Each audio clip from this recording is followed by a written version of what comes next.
क्या हमारा तलाक लेना जरूरी है? कचहरी के बाहर चाय की थाली पर बैठा संजय अपनी बारी का इंतजार कर रहा था। आज जहां तक उसे उम्मीद थी उसका और उसकी पत्नी साक्षी का तलाक हो जाएगा। तलाक वो अपनी मर्जी से ले रहा था, पर फिर भी पता नहीं क्यों वो खुश नहीं था। तभी साक्षी अपने माता पिता के साथ आती हुई दिखी। आज पता नहीं क्यों उसकी नजर अपने आप ही साक्षी पर टिक गई। आज साक्षी ने शिफॉन की हरे रंग वाली साड़ी पहन रखी थी, वही साड़ी जो संजय मुंबई से लेकर उसके लिए आया था और जिसके पीछे घर में अच्छा खासा बवाल हुआ था और जिसके पीछे अम्मा ने कसम खा ली कि वो साक्षी को इस घर में देखना ही नहीं चाहती। अब या तो साक्षी रहेगी या फिर अम्मा। संजय अम्मा का विरोध नहीं कर पाया और नौबत तलाक तक आ पहुंची। साक्षी और संजय की शादी 10 महीने पहले ही हुई थी। ये कोई लव मैरिज नहीं थी, बल्कि खुद अम्मा ने साक्षी को संजय के लिए पसंद किया था। तब अम्मा को साक्षी में गुड़ ही गुड़ नजर आ रहे थे।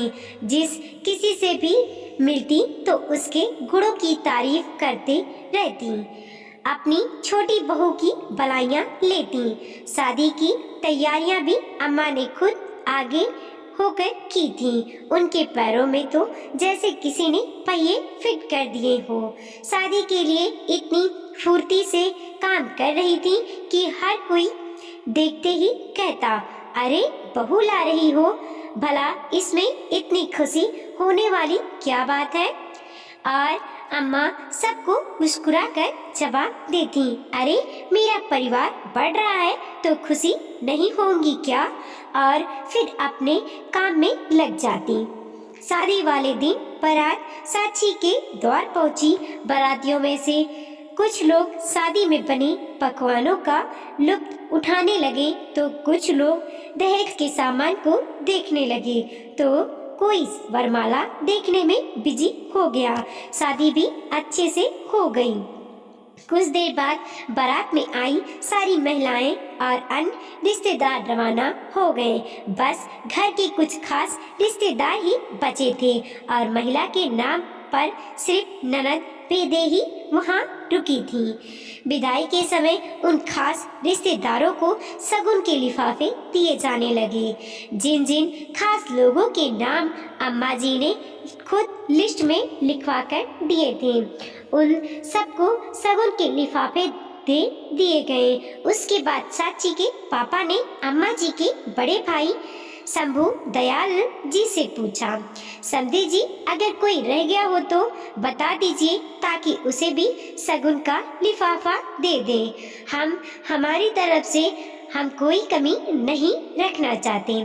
शंभू दयाल जी के अनुसार सभी को शगुन का लिफाफा मिल चुका था, इसीलिए उन्होंने भी हाथ जोड़कर साक्षी के पापा से कहा, समधी जी आपने जो कुछ दिया है सब सोने के बराबर है। मेरे अनुसार तो सभी को शगुन मिल चुका है, आप फिक्र मत कीजिए। थोड़ी देर बाद विदाई हो गई। नई दुल्हन का घर में प्रवेश भी हो गया, लेकिन थोड़ी देर बाद बुआ सास का मुंह फूल गया। उन्होंने इस बात का बतंगड़ बना दिया कि नए समधी ने उनके पोते को शगुन नहीं दिया। वो 3 साल का है तो क्या हुआ, शगुन का हक तो वो भी रखता है। तब अम्मा जी ने शंभू दयाल जी की तरफ देखा तो शंभू दयाल जी बोले, अरे जो लोग वहाँ पर थे उन सबको शगुन दिया गया है और जो लोग नहीं थे पर उनका नाम पर्ची में था तो उनके लिए भी शगुन दिया गया है और सभी लिफाफे पर नाम भी है। अम्मा जी ने सभी आए हुए लिफाफे देख लिए, लेकिन उनमें से किसी पर भी उस बच्चे का नाम नहीं था। इस बात को लेकर बुआ सास ने अच्छा खासा बखेड़ा खड़ा कर दिया। सब लोग ने उन्हें मनाने की कोशिश की पर वो मानी नहीं और रूठ कर अपने घर चली गई। इस बात के लिए अम्मा ने भी साक्षी को बहुत सुनाया, तेरे बाप की एक गलती के कारण देख यहाँ रिश्ते टूटने की कगार पर आ गए हैं। अरे लिस्ट दी थी फिर इतनी बड़ी गलती कैसे हो गई? ऐसे कैसे कदम है तेरे, आते ही रिश्ते के टुकड़े कर दिए।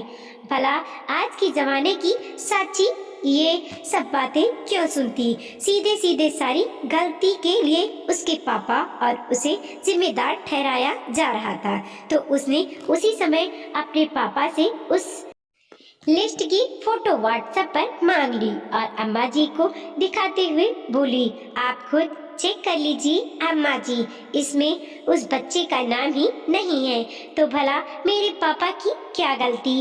और विदाई के समय हमने दो आगे होकर पूछा भी था, पर मामा जी ने कहा कि सब लोगों को शगुन दे दिया गया है। साची ने ये बात बड़े ही आराम से और शांति पूर्वक कही थी, लेकिन अम्मा जी ने इस बात को दिल पर ले लिया। भला उनकी बहू इतने लोगों के सामने उनकी बात काट रही थी, वो इस बात को बर्दाश्त नहीं कर पाई और उनका दिल साची के लिए नफरत से भर उठा। गलती उनकी तरफ से हुई थी, लेकिन दिल का तार अब बन चुका था। जब साची के पापा को ये सारी बातें पता चली, तो उन्होंने शगुन का लिफाफा उस बच्चे के लिए भी भेज दिया। अम्मा जी और बड़े भैया खुद वो लिफाफा देने बुआ सास के घर गए, पर बुआ सास और उनके परिवार वालों ने यह कहकर वह लिफाफा लौटा दिया कि जिस समय देना था उस समय तो दिया नहीं, अब इन सब का क्या फायदा? हमें तो माफ करो, हमने तो आपकी रिश्तेदारी देख ली। नए रिश्तेदार जोड़ने के चक्कर में आप तो पुराने रिश्ते तोड़ने में लग गए हुए हो। उन रिश्तों में गांठ पड़ चुकी थी और इन सब के लिए अम्मा जी साची को ही जिम्मेदार ठहरा रही थी, जबकि साची की कहीं से कहीं तक गलती भी नहीं थी। जब इंसान किसी के लिए अपने दिल में नफरत बिठा लेता है, तो उसकी अच्छी बात भी उसे बुरी ही लगती है। उनकी अच्छाइयों में भी हमेशा कमियां ही नजर आती है। ऐसा ही कुछ अम्मा जी के साथ हो रहा था। अब तो साची कोई भी काम करती तो अम्मा जी को उसमें कमियां ही कमियां नजर आती। साची कोई भी जवाब दे, अम्मा जी उसका उल्टा ही मतलब निकालती। घर का माहौल बड़ा बोझिल सा हो गया था। घर में कोई भी अम्मा जी को समझाने की कोशिश करता तो अम्मा जी उसी से लड़ने को तैयार हो जाती। धीरे धीरे सबने बोलना ही छोड़ दिया, पर इसका सबसे ज्यादा असर हो रहा था संजय और साची के रिश्ते पर। अम्मा जी साची की हर छोटी छोटी बात का तिल का ताड़ बनाकर संजय के सामने पेश करती। इस कारण से 1 महीने की शादी में दोनों में भी आए दिन अब बहस होने लगी थी। उस दिन बात कुछ भी नहीं थी। संजय 2 दिन के लिए मुंबई गया था। वहां से आते समय वो सबके लिए कुछ न कुछ खरीद कर लाया था। उस दिन भाभी के घर में कोई प्रोग्राम था, तो इसीलिए भैया भाभी और विदेही वहां गए हुए थे। घर में अम्मा और साची ही थे। साची के लिए वो हरे रंग की शिफॉन की साड़ी लेकर आया था, जो साची को भी बहुत पसंद आई थी। संजय का फोन आ गया तो फोन पर बात करता हुआ बाहर वो आ गया। उस समय साची अंदर कमरे में आईने के सामने खड़ी होकर उस साड़ी को लगाकर देख रही थी। ये देखकर अम्मा ने तंज कसा। हाँ हाँ भाई, पहन लो नई साड़ी। बाप की तो शगुन देने की औकात नहीं है। यहाँ मेरे बेटे के पैसे खर्च करवाए जा रहे हैं। आखिर फकीरों के घर पर क्या देखा होगा। ये बात साची को बहुत बुरी लगी और उसने पलटकर कहा, अम्मा जी, आखिर कब तक आप मेरे और मेरे पापा के पीछे पड़ी रहोगी? गलती आप लोगों की थी, पर जब देखो आप मुझे सुनाती रहती हैं। ज्यादा जुबान मत चला मेरे सामने। जब जब तू मेरे सामने आएगी मैं तुझे ये बात सुनाती रहूंगी, क्योंकि तेरे कारण हमारे खास रिश्ते टूट गए। अम्मा जी अभी भी चुप नहीं हो रही थी तो साची ने जोर से कहा, मेरे कारण कोई रिश्ता नहीं टूटा है आपका, ये सब तो आपकी हरकतों के कारण टूटा है। आपको खुद रिश्ते बनाकर रखना नहीं आते, तभी तो अब अपने बेटे बहू के पीछे पड़ गई हो। बस कर, ज्यादा जुबान चला रही है। अम्मा ने इतनी जोर से कहा कि बाहर से संजय दौड़ा दौड़ा अंदर आया और बोला, क्या हुआ अम्मा, इतनी जोर से क्यों चिल्ला रही हो? अरे पूछ तेरी पत्नी से, ये मुझे पर तेरा घर तोड़ने का इल्जाम लगा रही है। अब या तो ये इस घर में रहेगी या फिर मैं, अम्मा जी ने रोते हुए कहा। अम्मा की बात सुनकर संजय हक्का बक्का रह गया। तभी साची बोली, भला मैं क्यों जाऊंगी यहाँ से, सारी गलती तो आपकी है। साची के कहने पर अम्मा ने संजय की तरफ रोते हुए देखा और कहा, इसी दिन के लिए तुझे पाल पोस कर बड़ा किया था मैंने।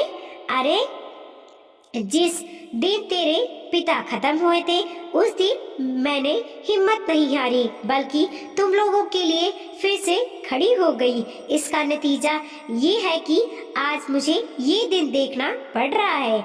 आखिर संजय ने साची को ही डांट दिया, अगर तुम्हें अम्मा के साथ रहने में दिक्कत है तो निकल जाओ यहाँ से, कब तक मैं ये सब बर्दाश्त करता रहूंगा।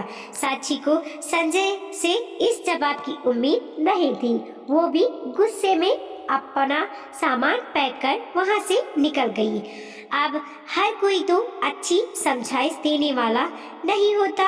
रिश्तेदारों को भी मौका मिल गया था बात बनाने का। दोनों तरफ के रिश्तेदारों ने आग में घी डालने का काम ही किया और उसका नतीजा ये निकला कि कुछ दिनों बाद ही अम्मा जी के कहने पर संजय ने तलाक के लिए अर्जी दे दी। साची संजय को तलाक देने नहीं चाहती थी, क्योंकि वो इस जानती थी कि संजय की गलती नहीं है। बस अम्मा उसकी हर बात को संजय के सामने तोड़ मरोड़ कर पेश कर रही है। तभी साची की नजर संजय से टकराई, पर इस बार संजय ने अपनी निगाह दूसरी तरफ नहीं की और ना ही साची ने अपनी नजरें दूसरी तरफ घुमाई।